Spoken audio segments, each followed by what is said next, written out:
Edwana Jikunkufo Jack eno de atudwa ya wo chese babia kro no enye kra sese ye party akwa sa se manfra ebra na so se ni to twene kra na enei South Africa manimu Eswatini Kingdom hempopro His Majesty Meswati otoso miensa o wasante mantamlimu na ene wode anu disembia tudwa edepa ense bebre no aka ye no ho ene aboabo no anwumre ye de sum emu aseda ne nyina da enye aboafo de a womo ena epegya ye mansam ahodo ne nyina de akenkan de ma mo Faith Homeopathic Clinic o se yade no wo de ba ne ho a eye last stop eno no emfidie ne de akwakofa bi free India bro chimamu de aba ewe otiso abesi na se na sa yade ma ho ato yade bebre no na wo hɔ no ma wo ba fetia wo behwe wo enu anketua wasade ama wo asa yade physiotherapy no wo fa sa kwan so sa yade akoponcha detox ahodo amiemi massage no sciatica ne nyina da ebekɔ wo de enya diabetes ana arthritis ana se enemu yade eni eye small case kura e wo Faith Homeopathic Clinic waseme nkanto so wo de oyefun ne takeka wo typhoid no na hepatitis no ni nyina wo ba wo boa ahwew e ma wo ho ato medofo hwetwa kwan no e wo ahenema kokoben ya ben Geomas Company 18 junction no a ahoma ne ye 0275 969414 ana 0244 583859 Ebzo for bright solar power and nwumre wo no ka sai wo sentem so do bra tentem kra na wan yire wo ho anto so amoka fi se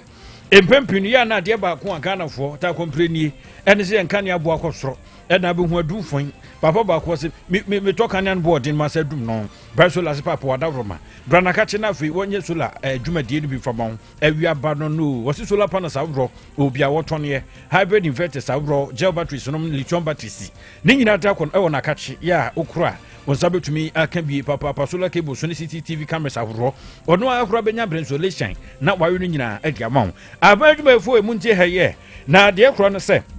bright solar some de no de what the mamo efri na what the free mo no we de odi free mu soro kokwan so kra no tuan kakra de tumi aboa agency kuma kra nti wo betumi akonkan ama bribia akoyi ade amam ebo akwa no wo eho an office no bo Ghana Water Works wo mo etan no a wa obon nchen sa abuabo abuaba bushon number na 0559 500 550 and 0249282228 na wono no ato kese Kwadwo Royal Enterprise wo so akofa ye kurase ni aduro no de aba sonko kwan so kura no bina pa na aman waka bomu e de dinche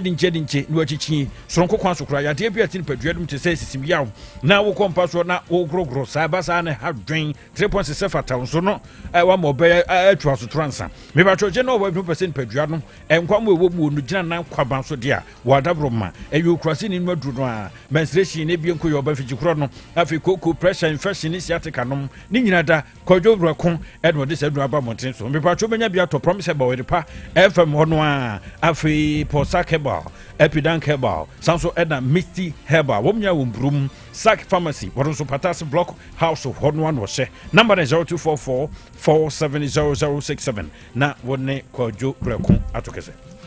Perfect Star Media Production and our Perfect Grade Publications and Stationery Akabum. Ya wode Perfect Series Basic School Assessment Competition Jumadie no ahyehyɛ so a enya asem ketwa na enkan de na kona wiye Kumasi de na gusu a ekoso that na 26 June 2025 and a semi final no eba so na 3rd July final no abaso enti we no not hall amakom ena Jumadie no koso brand so a onso betumi akọ na akọbọ wani akọnhoma na we school so a obetumi na registrations ahodo ne di ho no ebre so a wonso watumi akoye bia manwoma nyina akonkan Limbo Wave Enterprise otedi we yan say yakodi ahuni twa ne kraka se we onyamesompa to nchen a ahunidie anedi ho wono na de molten tissues na ba dwama so busua T-roll no wo ne papa enkoto die frofro ni bi ukodi huni ubehu ansa onsa asa akofa nema ekoba ne sa ha adwene wo de tissue papa ba dwama so classy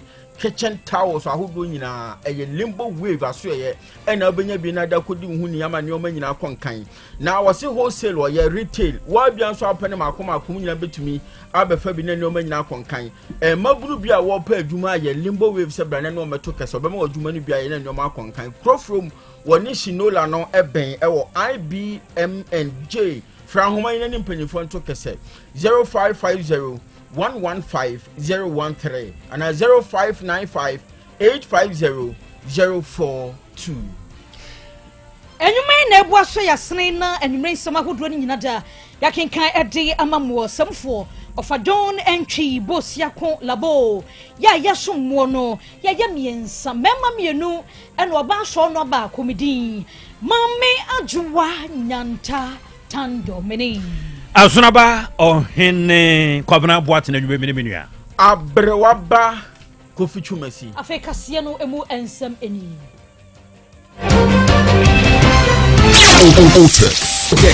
Otec FM 102.9. Don't touch that dial.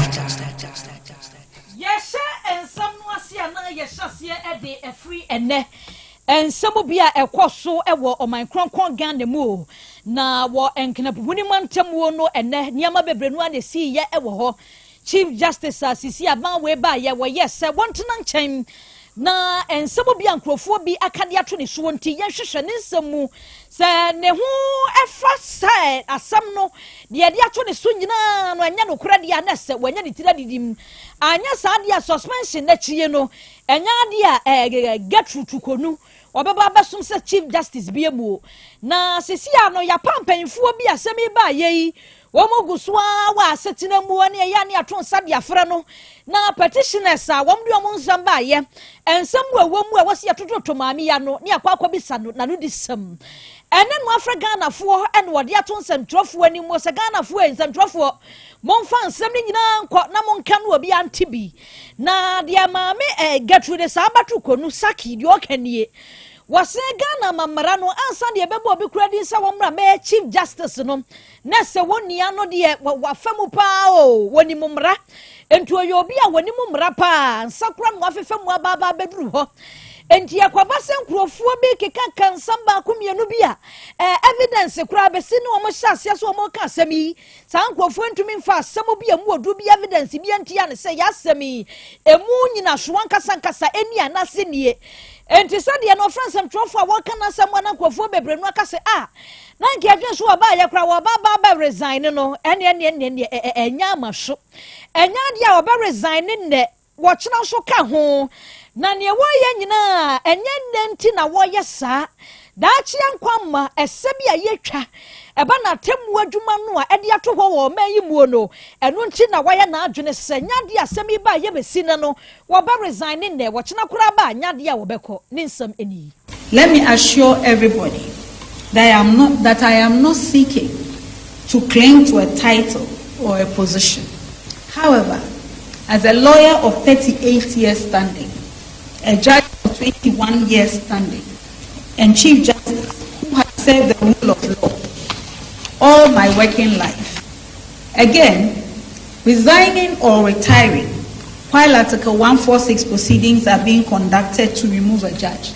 is not an option any judge or public official can even have. There is a decided case on the matter by the Supreme Court. Again, no one has the authority to walk away from proceedings started by the state. Judgment can be entered against you because you failed to defend yourself. And a judge who resigns or retires would still lose all entitlements that they have worked for because they failed to defend the claims they resigned or retired while the proceedings were still going on. As Chief Justice of the nation, who has been given the privilege and obligation to lead administration of justice, I should not turn tail and run when I know the implications of not defending false and unwarranted charges. If I resign under these circumstances, I will be saying that this flawed, unknown, and opaque process is acceptable. It is not. Finally, let me respectfully say that the current bizarre proceedings I have brought to your attention presents a twist to our nation's democratic journey that we all ignore at our own cost. Abusia eni ayekotie ye Chief Justice Gertrude Saki Tokonu and then wa friends sem trofo wono so ne yakoso nyina fe no wakasa emu nsam bi ene abo ade akire mu. Elson na ensem mami edi gu pronso ya wo be ye ne friends and trafo sem obi ka etimumra na montwe eye kasamu no tintintin yeso de woto ye nkrapa na edu hosisi ye pede wo pese wo ka kire yen na wobra mami ni simpe ni apaje mu na woden sema bro to dwa na wo kire se ni akokoso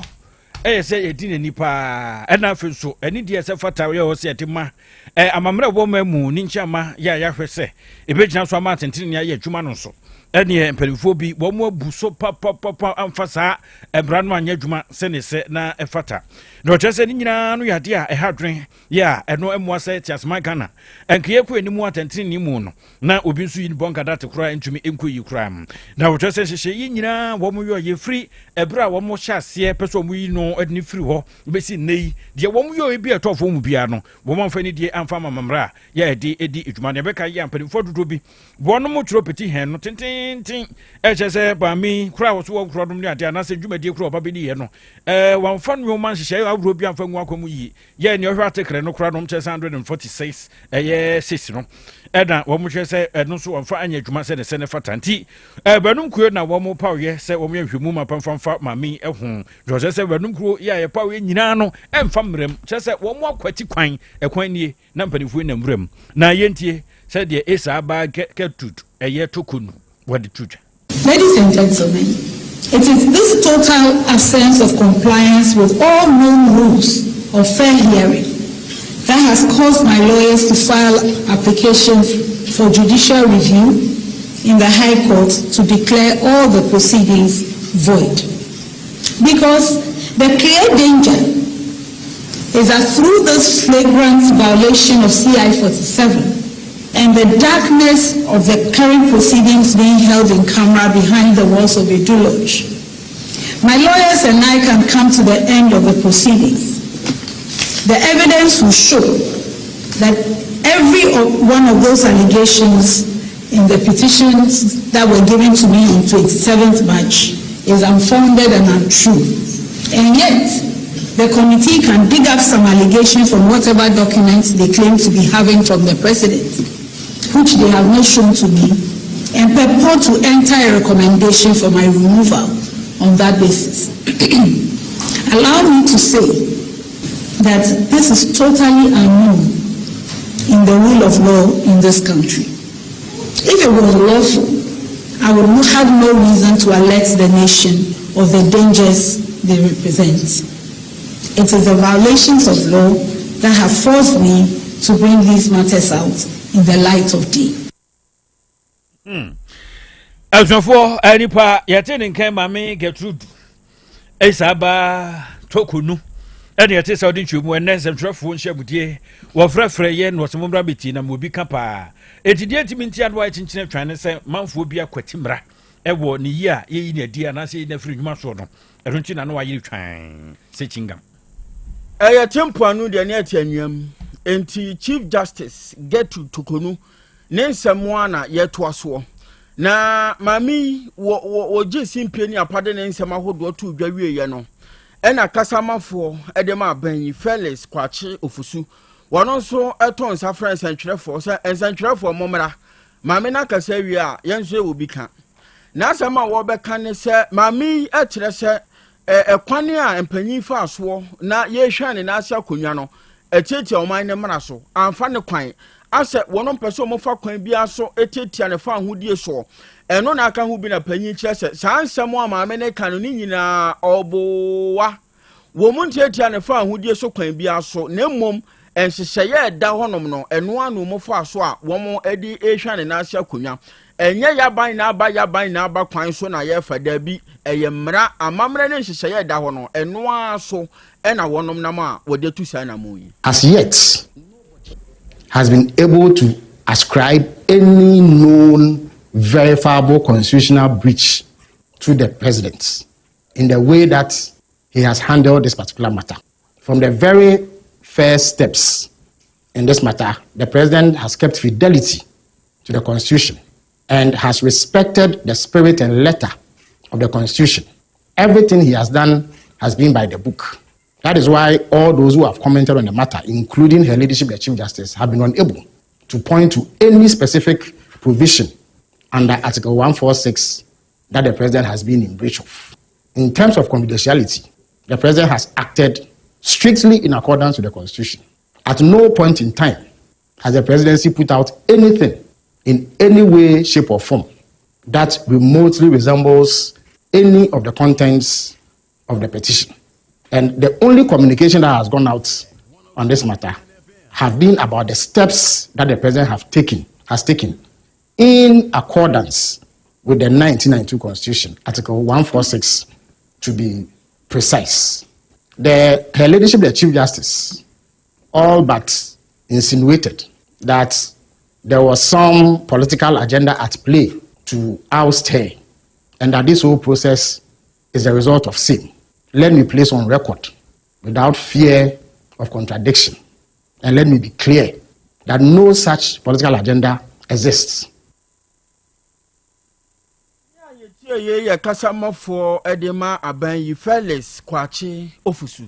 Na ene mame get through the sabatu konu ene nani abro ne nsamtwofo edi nkomo no na wosono manyoko MPP womo nso ehiem e wasalam dawa eno eye womo party no headquarters kase a eno ewo enkran dwumadie no ede animtri ene atwotworo bebrenu a efra chichiri ene bencheye eba dwumadie no ase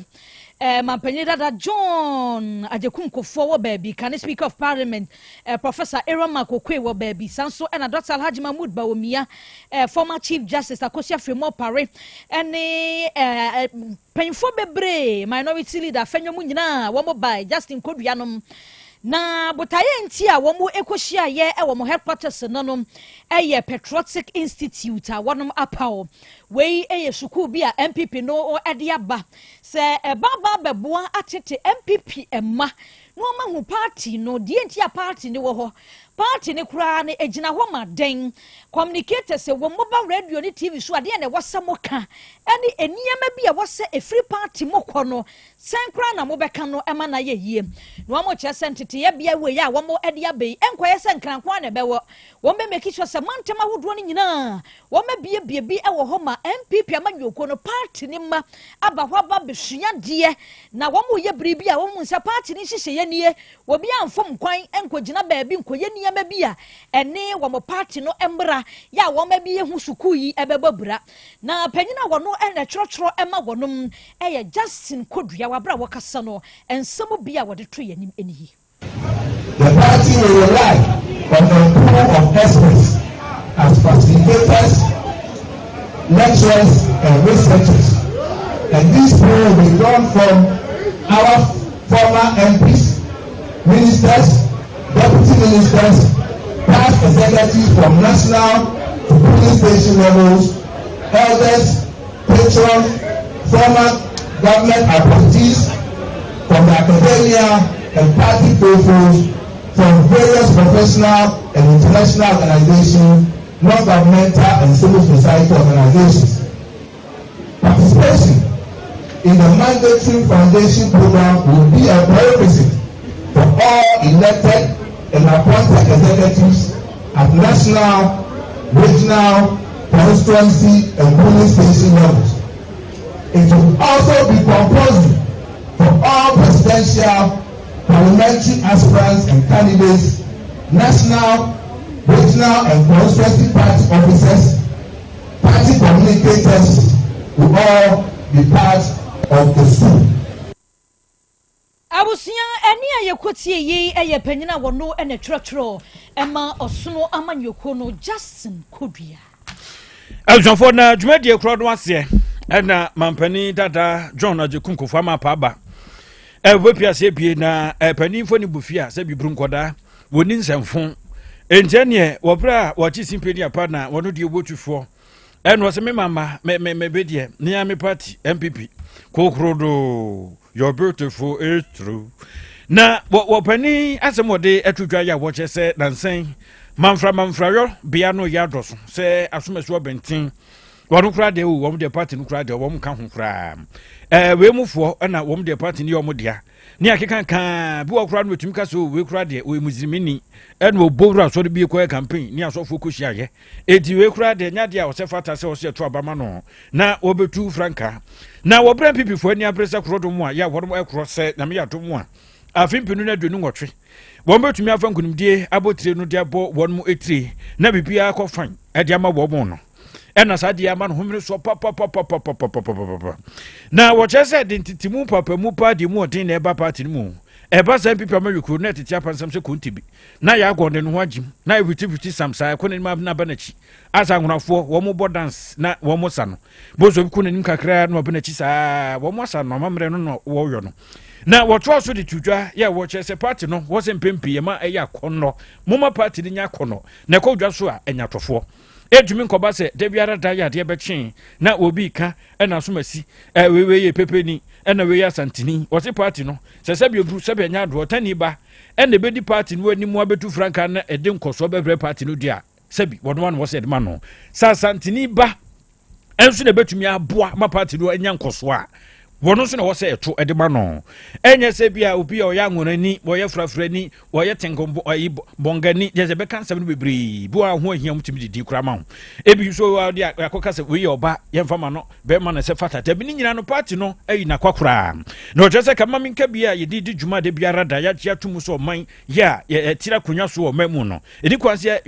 ye kwati no kura nso de ekoso wo party no ka o ya se asa wo mu ya koti sa nwoma no na wo twirum se ye tumi nsoso se wo bibia ya de be chen was we manfrani we free ha na party no kra ne ye dia ye ne mpanifo te ye sa de no fa nkoso emma enti wone o ye mfato bia wo kire se eni zamanwuku enya mpipi pa no se dum susu pa mo pa wo sa manfra senka no ho no enu nyina ne ma opposition kra nso gobe ya ne ba ya sabri wo mo ekọ relegation option 4 ye ntia ma pa bai. We are democratic. We uphold common humanity. So, and democracy really doesn't go in for tribe or religion or gender. It's the individual.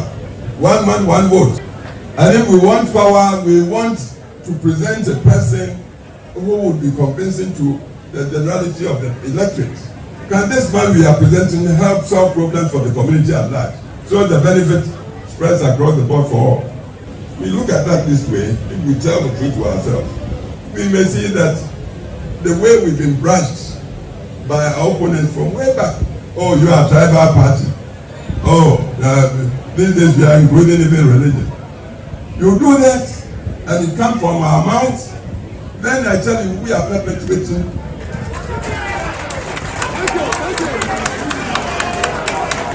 Conclude. What we should be doing to get out of there. We are in a rut, a chasm, a deep God we've been put in there.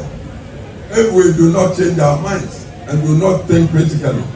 and then seek solutions through hard thinking, I'm telling you, touch wood, look, we wouldn't be the first party that went out of. As for penny attending Kane and Kahneman Penny, what no one no two frank answer the man and people America, John Ajikunko for my papa. Wabra wamo edanche wamo aso ekese bi no eno den sama bro nyina atudwa ya wo kire se yebom se ya fukuru mu ade na yemfa MPP America no enko bohye asase so ya to ansam ne so na oba oman Ghana yimu ha senia ye wo Ashanti Kingdom ya yewura otumfo se tu ababio woda no South Africa man ni mu Eswatini Kingdom enso wo a eno nso wodi pa na dia wodano aye His Majesty Miswati ya otoso miensa na emprempre kasa pani owa magana yimu ya asante mantam yimu ana wobepie eno kan ho bi ene dai manshafi kesiem ne nananom atrankonwa ewo omanyimu edi ahyiamu na panyi kasamuo ensema hodo de atudwa no ani kapa na obo amagana baso sronko ekire se omampanyina wodi nkan ewo omanyimu Dr. Kwame Nkrumah wobo na baso senia panyini gina ne na Nkrumah so ye bibu ayema amagana enya ne fa ahudie free akwasi broni nsem no eyade bi a ehya bibiman ahodo nkuran ema wo mo so pre edeje won fa ahudie efree akwasi broni nsem na panyini kasa mu efra baabi no oda na di sɛ assemble ku bi a efri Dr. Kwame Nkrumah no baaye ya wo kyerɛ sɛ black man is capable of managing his own affairs ko bibini ɔno a obetumi adi ne ho so wɔsɛ saa asɛm we gidi yie sɛ ya assemble ko a ɛhyɛ bibiman nkuran ya nam so mo so pre agye on fa ho di no ka ho bie ma Africa Union bibiman kabom kuo no etumi ebaaye etipanyi kasam de obo amagana baso na ani kapa moma yentie bi. The traditional leadership is the one which is always with the people day and night. They know the challenges and the difficulties that each area is going through, and they are the ones who can actually give good advice to all the executive, so that the executive, whilst it's also carrying out the programs of developing the country, this you always have first-hand information. For any country, in order for it to develop, you need to do a lot of research. We pay homage to the leadership of Ghana for vision of an Africa that can run and manage its own affairs. He played a key role in the formation of organizations. This is the former President Nkrumah. Enya yetie His Majesty Meswati ya otosomiensa Eswatini South Africa manu mu wono na ye hempopro ya woda woma na eno achi ena President ma National House of Chiefs oji ahoho ya ojebi otosomienu ono a na esahwi manhene na nanso kasa ya moma yentie no say at his or her coronation, and we cannot fail to uphold the dignity and values of our forebears. Your Majesty, we and the people in our various provinces are delighted that in spite of your onerous responsibilities, you find time to make this historic visit to our country and to this house in particular. It is truly a historic occasion, and this is the first time that a reigning monarch of Eswatini Kingdom has set foot to this house, and we are indeed proud that you have found it necessary to come. We appreciate that and we thank you sincerely. Welcome you and your entourage, as this visit provides an excellent chance to explore opportunities together. For us, it offers a good opportunity for the exchange of views with a national leader with great insight in chieftaincy and in national governance. Enya yetie ye President ma National House of Chiefs oji ahoho ya ojebia otosumienu sehwiman hene ono no o ene de o maye man na ye fe papa asante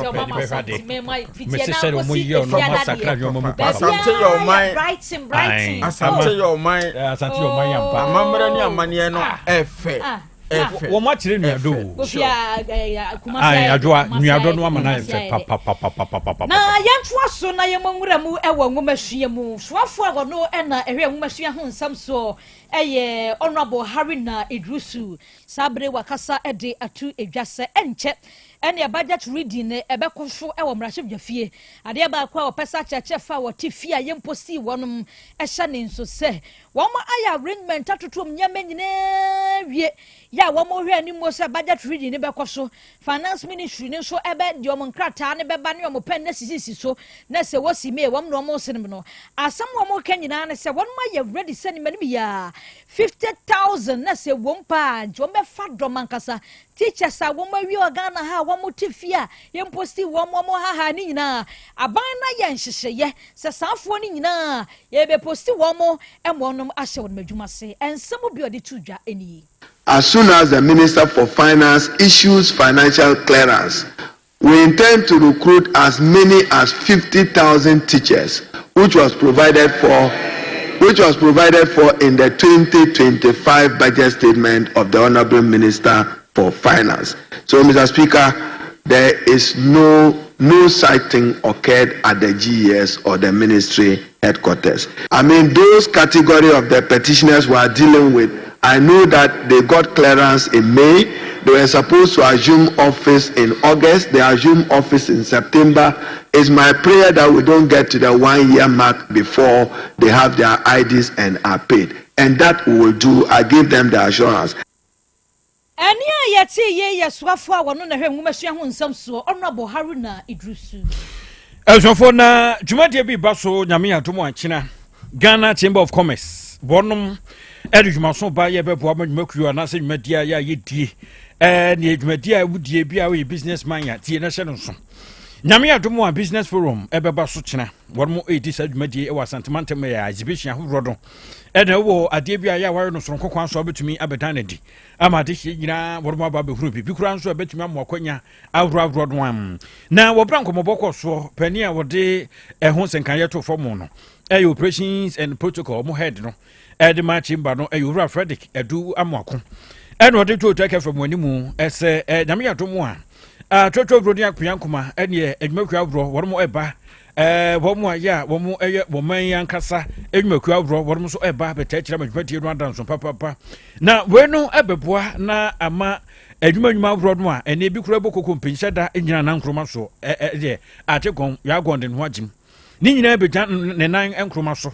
abrakro no so kura be makwanya de ama nwumanwuma awro no a wom so enka wo so ohia obie no otene to so wenu bebie kwan rodno a bebie apron rodno a enede ama nibakuo ebema edwuma no so dodro no so anyini agina ne nan enkoba so etinyame yantom wo kyena na edwuma de ne ba so True Vine Hotel ena edwuma de no ebekoso ebeboa pa de nkoso de abremantam yi se ne fata na wobra owra Frederick edu amakonkasa eni ekwanim ne dɔɔso dia na yekumase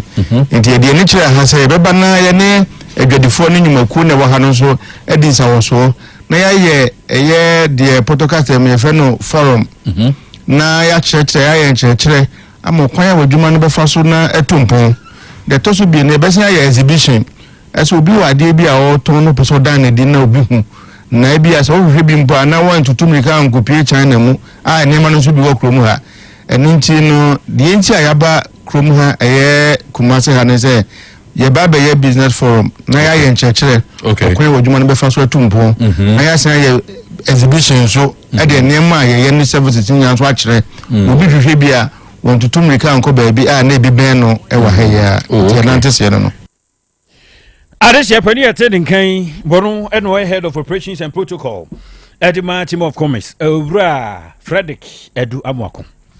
yakwa amansie mansinimu na adwumako ba ko a efem agudie ho dwuma no wodie we a wagidin pa won potem honom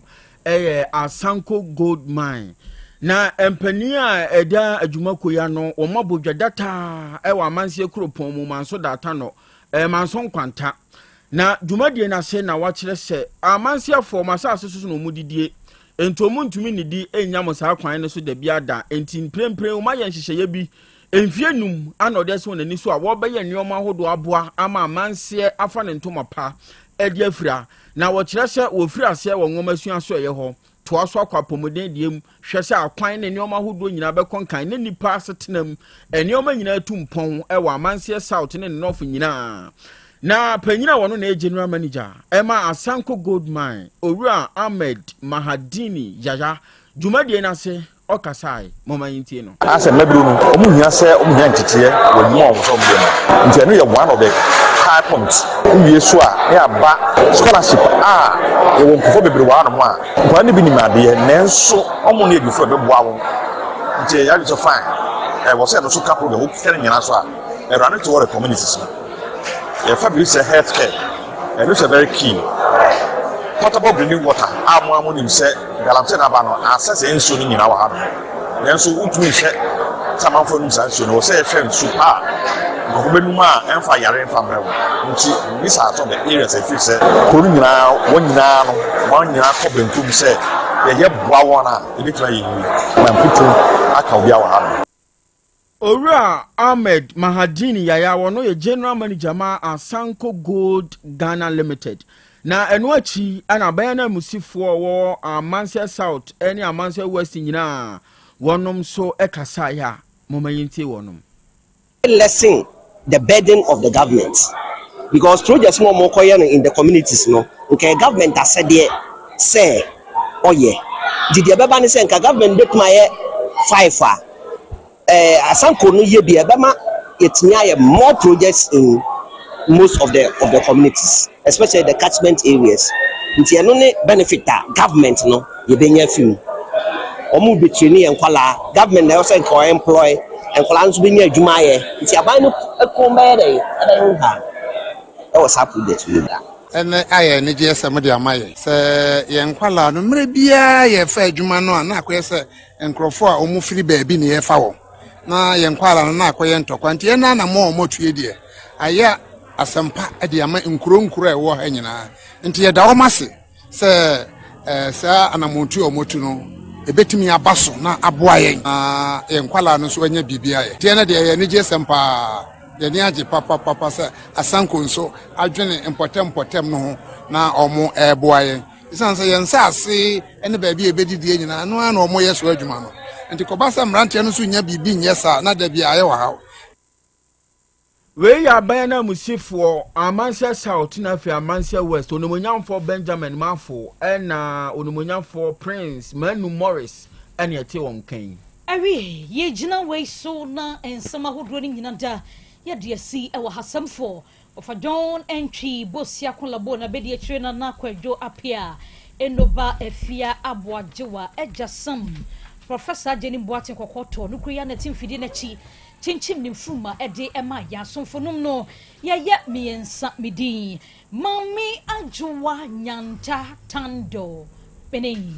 Azunaba ohene kwabena Boatin adwe bi ne menua abrewaba Kofi Chumasi birthday wishes ahodro bi ewa hase memfa entwa so happy birthday we ekwo ede ama Christodia mame ekwia efriye onina wusua ade ewo New Mission Academy School wo grade 5B we free one kasa wo mame akosia onina mami se wododo Christodia eradi enshra won kwatentia hodi ewom yesre nyankopon se won kwa wani abrabom no na se rade ayo kesepa. Happy birthday to you darling, God bless your new age. Ewie ya de asi ade se ya de mo ase Kwame, yam fancy.